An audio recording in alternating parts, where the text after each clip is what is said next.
Hey everybody, welcome back. We're back in the Cloak of the Fire Rat. Uh, it's actually a little too warm for this, but I wasn't gonna do it. But don't say I don't ever do stuff for you guys. But episode 2 of Yashahime aired today, and there was some stuff I liked a lot better about this episode. And there's stuff I'm still kind of meh on. And after thinking about it, milling it over a little bit, I kind of have gotten over some of my initial sort of negative esque thoughts on the episode. Let's sort of get into that. Um, by the way, if you haven't yet, please hit that subscribe button. It really means a lot to me. That'd be really, really cool. I'm going to continue to do Yashahime videos. And I'm looking to maybe go into more than just the episode reviews, maybe talk about thoughts about specific characters and stuff like that, because I do like talking about that. And Inuyasha is my favorite anime. So, but for right now, let's just talk about Yashahime episode 2. We opened up, I really liked the background that we get of Toa and Setsuna. Twin sisters, the daughters of Sesshomaru and presumably Rin. And they're really cute. I like their little playful backstory and everything like that. You really get the sense that they care about each other and stuff like that. And unfortunately, they do get separated for 10 years, I believe, when Toa gets shot into present day Japan. And it's I like the concept of, there's a line in here where when we see Toa in present day, right? Because that was a big focus of the episode. She's talking about how those days started to feel like a dream, because it's been 10 years. She was 4, now she's 14, I believe. And that's a decade of time that she spent away from her sister, somebody she cared about more than anything in the world and stuff. And obviously this world must feel vastly different. It was clearly different. I would imagine, I don't know Japanese really enough to, I assume that maybe the way that they speak and the way that people carry themselves was probably way different back in feudal Japan days. Just a presumption. I don't know. If you know anything about that, let me know down below, I guess. But that's just kind of my assumption, because there is the scene where she meets up with Soda, which is pretty cool. Soda being Kagome's little brother in the original. He's an adult at this point, and he takes her in, and he quickly, he puts 2 and 2 together. He sees where she was. This is why I mentioned the mannerism and speech kind of things. I don't know, maybe if that, because at first I was how does he just know that this girl's from in the past, I guess. But you could say her clothes. You could say the fact that she's in front of the what is it, the Tree of Ages or whatever it's called. And his family is into that shrine shit. So he could put 2 and 2 together pretty easily. It wouldn't really make any sense if this was just some random dude that was oh, well, I know where you're from. But I also would be interested to know if anybody knows Japanese at all to an extent, if maybe Toa's manner of speaking when she was young differentiated her at all from current day Japanese speakers or anything like that. Just something that I thought of that really boring, but I still thought about it. So Toa meets up with Soda, and she does say that her life is starting to she misses how it was, and but that sort of feels like a dream, and she would love to see her sister again, stuff like that. And she's had a pretty successful life in our time, in present day time. She's very athletic and successful. I know, I mean, it's kind of cheating using special powers, I guess, but I don't know, whatever, I guess. She's also somewhat of a, I don't know if delinquent's the right term, because she gets into, she she stands up for people, and that ends up getting her into trouble. She says she stood up for some stood up against some bullying like long ago, and the bullies have continuously gone to harass her. And I don't know why they would just keep going after the same person over and over again and losing, but it's caused her to need to like transfer schools and stuff like that. She's now going to this all-girls school. There's also this weird dynamic, maybe weird is the incorrect word, but there is this aspect of her character where she, as Soda describes it, like is liking to dress like a guy. And Soda's like, well, you don't gotta do that. This is gonna make you stand out. This is an all-girls school. She's kind of the realist in the fact that, like, no matter how she looks, like, this is probably going to happen. Like, calm down, Soda. Like, these idiots are gonna come after me, like, nonetheless. No matter what I look like. So, but, it is an interesting aspect to her character that she, dresses the way that she wants to dress, stuff like that. And, that was interesting, and there is this moment that when she's fighting these bullies that she's about to like snap this dude's arm, and he's like begs for help or something like that, and then she finally like she's kind of in like a little bit of like a rampagey rage kind of moment, albeit like calm and collected, like not like Inuyasha, much more like her actual father Sesshomaru, calm and collected yet very strong. I really like that. I really like how she is seemingly in some ways like her father. I'm not the hugest Sesshomaru fan in the world. I know that's probably going to get me hate in the Inuyasha community. I think he's dope, but he's kind of boring. Like, he's cool, but I never understood like the huge appeal. He gets like really high up there on like people's favorite charts and stuff like that. I don't know, man, but I do like how Toa here is, she has that, like, she has to sort of try and keep control, stuff like that. So that's very interesting. I did like seeing Sota again. And then we are back in feudal Japan. We have a team of, we see Moroha, right? Moroha is probably my favorite of the three so far. Moroha being Inuyasha's daughter. Very, very brash, very outspoken, and seemingly quite the loner. She's very much like definitely confident in her abilities and stuff like that. She ends up encountering Kohaku and Hisui, who is also interesting to see. Let's see Hisui here.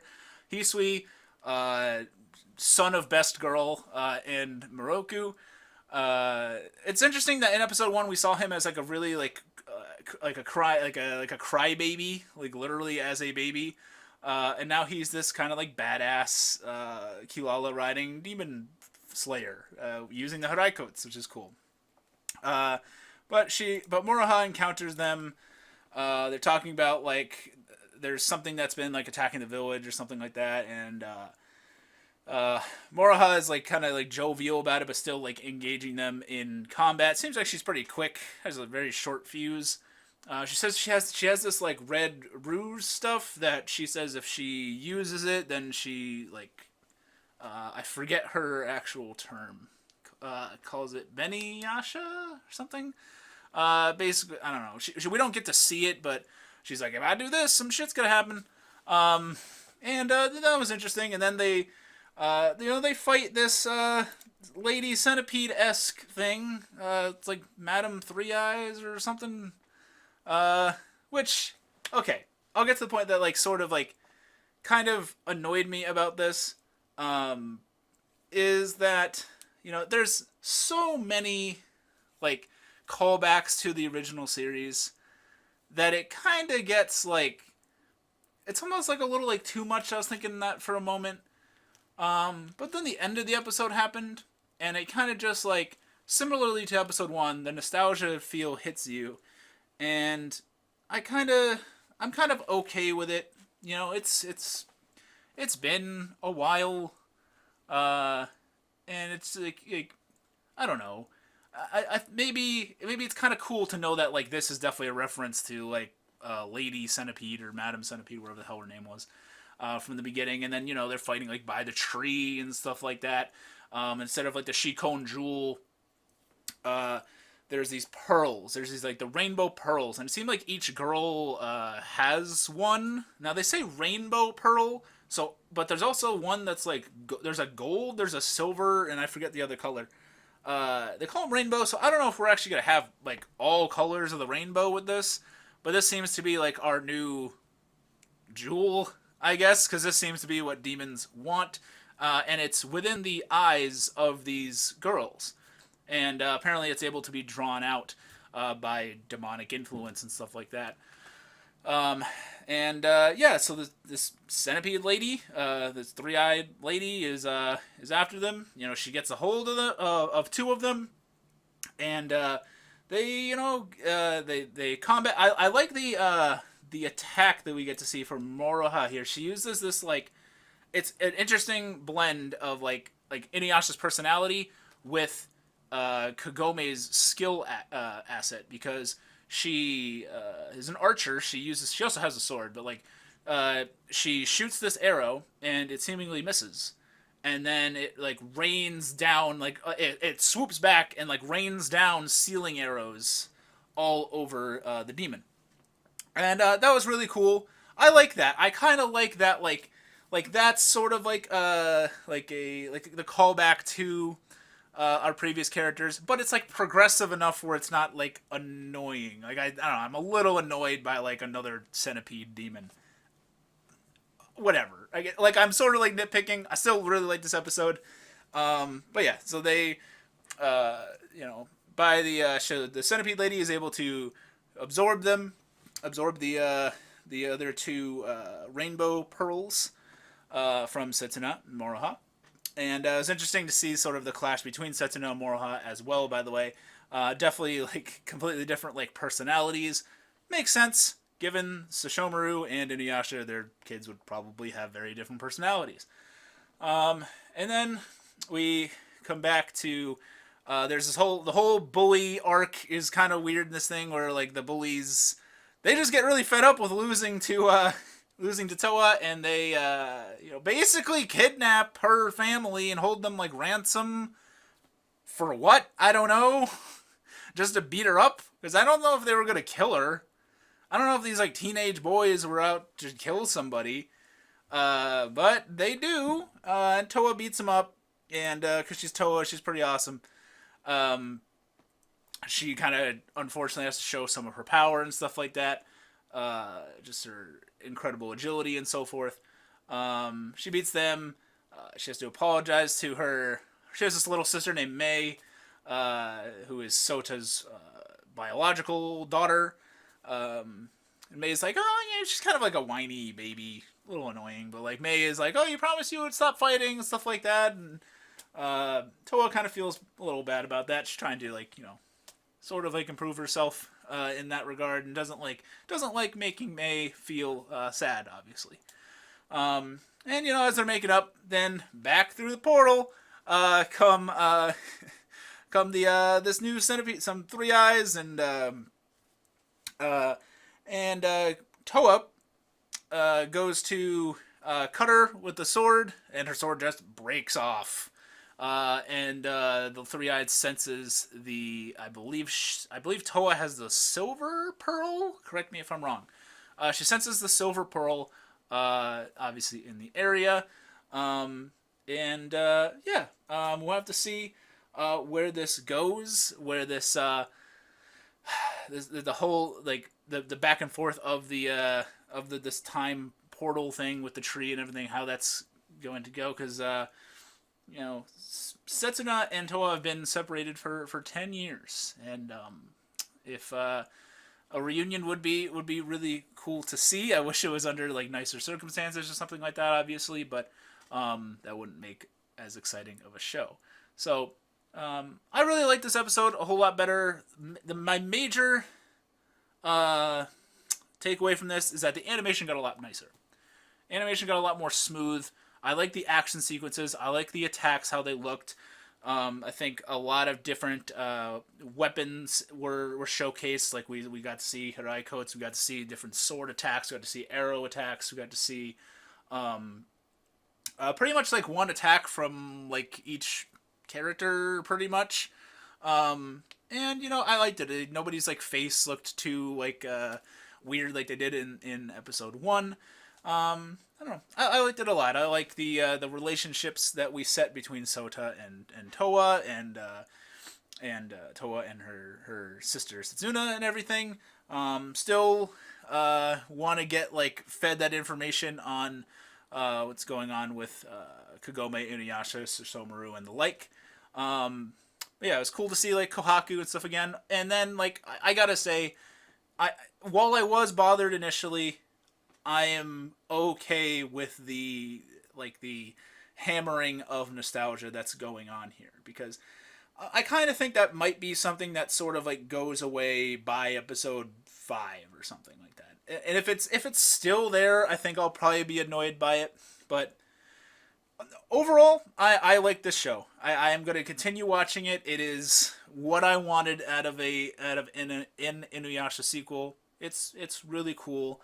Yeah. What did you guys think about this week's episode of Yashahime? What are you guys looking forward to in the future? I cannot wait to find out more about this, the gap in time, and how we're going to, between the show that I loved and this new show that I'm starting to love. I can't wait to see that. I'm liking the characters. I do want to learn more about each one of them. And I like seeing them interact, because I think that they're very interesting characters to interact with one another, basically, with how different they are and stuff like that. And their conflicting personalities and everything. So, yeah. Thank you to everybody who supports me on Patreon. I'll have a link to that down below in the description if you want to help me out there. Please hit that like button if you like this video. And, yeah, thank you so much for watching. My name is Miasma, and I'll see you next time.